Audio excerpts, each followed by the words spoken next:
Hey, welcome back. I'm Emily. And I'm Paul. Hello, everyone. So, Paul, before we even start, my Wi-Fi cut out 3 times this morning while I was trying to set up recording. Oh, no. And each time, I just sat here saying, "You've got to be kidding me," to an empty room. Talking to your router like it can hear you? It felt like it could hear me, and it was doing it on purpose. Honestly, that's such a normal human moment, though. Small daily problems, bad Wi-Fi, slow traffic, a noisy neighbor, they happen to literally everyone, every single day. Constantly. And today, that's exactly what we're talking about. Real, everyday annoyances. And more importantly, how native speakers actually talk about them. Because there's a very specific, very English way to complain without sounding rude. There really is. So get comfortable, get your coffee or tea, and just listen. You don't need to take notes today. Just let this sink in naturally.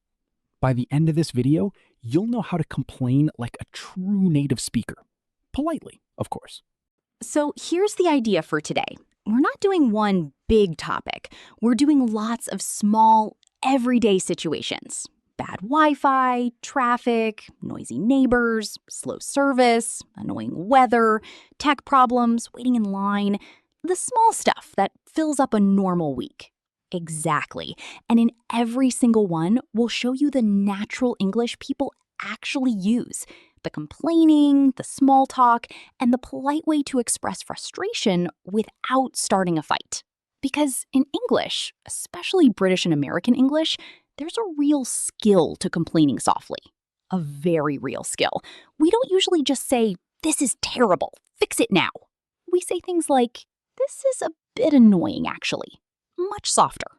Exactly. So just relax, listen, and let your brain soak it all in. No pressure today. Let's get into it. Okay, let's start with something we all know way too well. Internet problems. Oh, don't get me started. My Wi-Fi has been so unreliable lately. Unreliable. Great word. Means you can't depend on it. It works sometimes and not other times. Exactly.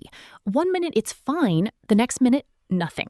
The page just spins and spins. We call that buffering, by the way, when a video just won't load and that little circle keeps spinning. Buffering. I hate that word almost as much as I hate the actual experience. Same. So what do you say to your internet provider when this happens?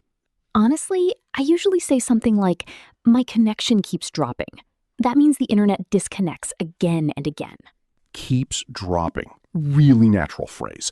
And if it's completely gone, you'd say, "My internet is down." Down is such a useful word for this. The Wi-Fi is down, the website is down, the whole system is down. Now, here's the polite complaint version. Imagine you're calling customer service. You wouldn't say, "Your internet is garbage." You could, but it wouldn't help you very much. Right. So instead, you'd say, "I've been having some issues with my connection. Could you take a look?" Having issues with is such a soft, professional way to complain. Much gentler than "it's broken" or "it doesn't work." And if you're really frustrated but still trying to stay calm, you might say, "This has been going on for days now, and it's starting to really affect my work." That sentence does a lot of work. It explains the problem, shows how long it's lasted, and explains why it matters, all without raising your voice. Exactly the native speaker skill. Complain with facts, not anger. Let's repeat a few of these together. My connection keeps dropping. My internet is down. My internet is down. I've been having issues with my connection. I've been having issues with my connection. Perfect. Now, quick question for you listening. Has your Wi-Fi ever completely ruined your day? Think about that for a second, in English. We've all been there. Honestly, mine went out right before an important video call last month. Oh no, what did you do? I ran to the coffee shop down the street and finished the call from there, laptop balanced on my knees.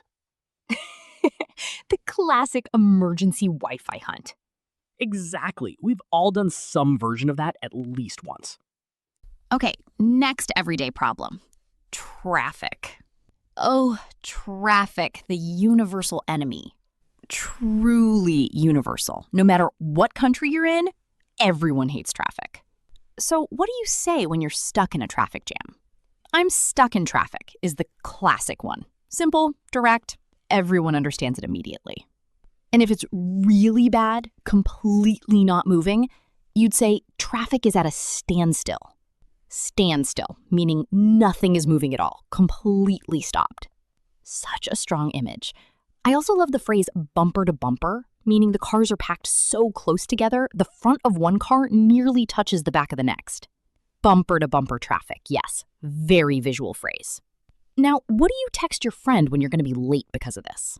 Usually something like, sorry, running a bit late, traffic's terrible today. Running late, such a natural phrase, means you're behind your planned schedule.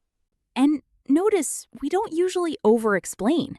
We just say, traffic's terrible, and people immediately understand and forgive you. It's basically a universally accepted excuse. The most accepted excuse in the world. Now, what about complaining politely to, say, a coworker if a meeting needs to move because of your commute? You'd say something like, would it be possible to push the meeting back 15 minutes? My commute's been unpredictable lately. Good use of unpredictable again. And push back, meaning to move something to a later time. Exactly. Let's repeat these together. I'm stuck in traffic. I'm stuck in traffic. Traffic is at a standstill. Traffic is at a standstill. Sorry, running a bit late. Sorry, running a bit late. Great. Quick question for you. How do you usually get to work or school? Bus, car, walking, train? Think about that for a second in English. Okay, this one is personal for me. Noisy neighbors. Ooh, tell me.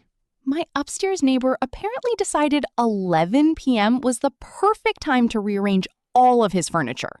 No. Every single night this week. Dragging, banging, footsteps. That sounds exhausting.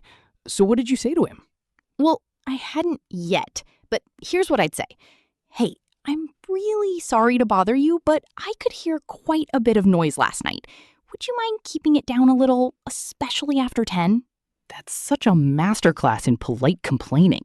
You apologize first, even though you're the one with the problem. Exactly, and that's very typical in English. Softening a complaint with an apology, even when you've done nothing wrong. Keep it down is such a useful phrase. It means lower the noise, be quieter. And if it's a repeated problem, you might say, this has happened a few times now, so I just wanted to mention it. That shows patience. You're not overreacting to one bad night, you're addressing a pattern. Right. And if you're just venting to a friend, not actually confronting the neighbor, you'd say something much more casual, like, my neighbor is driving me up the wall. Driving me up the wall. I love that one. It means someone is really, really annoying you. Such a strong image. Like the frustration is literally pushing you up a wall. Let's repeat these. Would you mind keeping it down? Would you mind keeping it down? This has happened a few times now. This has happened a few times now. He's driving me up the wall. He's driving me up the wall. Perfect. Quick question. Have you ever had a noisy neighbor? What did they do? Think about it in English for a second. Honestly, updates on the furniture guy? I finally talked to him yesterday. Ooh, and? He had no idea he was being loud at all. He apologized immediately and even offered to buy me coffee. See, that's usually how it goes. Most people genuinely don't realize, and a polite word fixes it right away. It really does. I was nervous for nothing. Okay, we've covered Wi-Fi, traffic, and noisy neighbors so far. And if you're enjoying this, if you feel like your English is genuinely getting more natural just by listening, please give this video a thumbs up. It really helps more learners find this kind of content. And if you haven't subscribed yet, now's a great time. We do this every week. Real conversations, real English, zero boring textbook energy. And in the comments, tell us, what's your most annoying everyday problem? We really do read them. Mine's still the furniture dragging neighbor situation, for the record. Ongoing investigation. We'll keep you updated. Let's keep going. Okay, next one, slow service. Restaurants, shops, customer support, all of it. Oh, this is such a good one because there's a real art to complaining about bad service without seeming dramatic. Totally. So imagine you've been waiting forever for your food at a restaurant. What would you say to the waiter? Something like, "Sorry to bother you, but we've been waiting a while for our order. Could you check on it for us?" Notice, even here, you apologize first. Sorry to bother you softens the whole complaint. It's honestly everywhere in English complaints. That little apology at the start. It really is a cultural pattern. Now, what if the service is just generally slow and unhelpful? You might describe it to a friend afterward as, "The service was really slow." Or more strongly, "The service left a lot to be desired."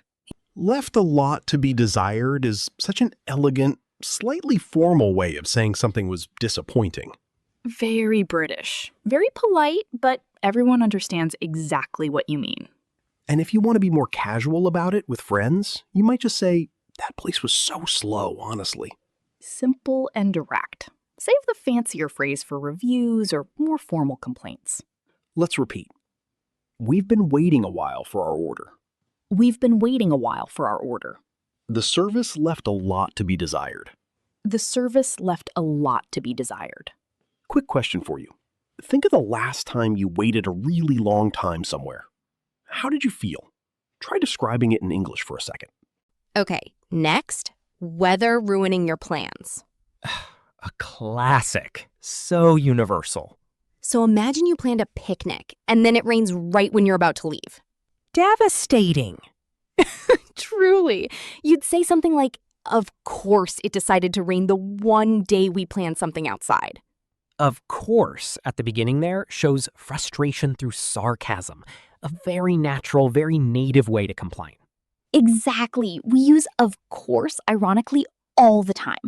Of course my train was late today. Of course it's raining now. Great point. And if the weather completely ruins something important, you might say, "The rain totally messed up our plans." Messed up. Such a useful casual verb for ruined or disrupted. And there's also, "we got rained out," which specifically means an outdoor event was canceled because of rain. Rained out is such a specific, satisfying phrase. The game got rained out, the picnic got rained out. Let's repeat. Of course it's raining today. Of course it's raining today. The rain totally messed up our plans. The rain totally messed up our plans. We got rained out. We got rained out. Quick question. Has the weather ever ruined a plan of yours? What happened? Think about that in English. Okay, this next one connects to our earlier internet segment, but it's specifically about devices, phones, laptops, apps. Oh, so many options here. Let's start with the classic. Your phone battery dying at the worst possible moment. My phone died right when I needed it most. Such a relatable sentence. Died is such a dramatic word for a battery running out, but everyone uses it that way. Totally normalized dramatic language, honestly. What about when an app crashes? You'd say, "The app just crashed on me," meaning it suddenly closed or stopped working. "On me" at the end adds this feeling of personal betrayal almost, like the app did it specifically to you. Exactly that energy. And what about autocorrect embarrassing you in a text message? Oh, that's happened to me so many times. You'd say, "Autocorrect got me again," after sending something completely wrong and slightly ridiculous. Got me there means it tricked you or caused a problem. Very casual phrase. And if a website just won't load properly, you might say, "This page won't load, it's driving me crazy." There's "driving me crazy" again. Same family as "driving me up the wall" from the neighbor segment. These frustration phrases really do repeat across situations, which makes them extra useful to learn once and use everywhere. Let's repeat. My phone died right when I needed it. My phone died right when I needed it. The app just crashed on me. The app just crashed on me. This is driving me crazy. This is driving me crazy. Quick question. What's the most annoying tech problem you've had recently? Think about it in English. Let's review everything we covered today, grouped by topic. Repeat with us. Wi-Fi and internet. My connection keeps dropping. My connection keeps dropping. My internet is down. My internet is down. Traffic. I'm stuck in traffic. I'm stuck in traffic. Traffic is at a standstill. Traffic is at a standstill. Noisy neighbors. Would you mind keeping it down? Would you mind keeping it down? He's driving me up the wall. He's driving me up the wall. Slow service. We've been waiting a while for our order. We've been waiting a while for our order. The service left a lot to be desired. The service left a lot to be desired. Weather. Of course it's raining today. Of course it's raining today. We got rained out. We got rained out. Tech problems. My phone died right when I needed it. My phone died right when I needed it. This is driving me crazy. This is driving me crazy. Waiting and paperwork. This line hasn't moved in ages.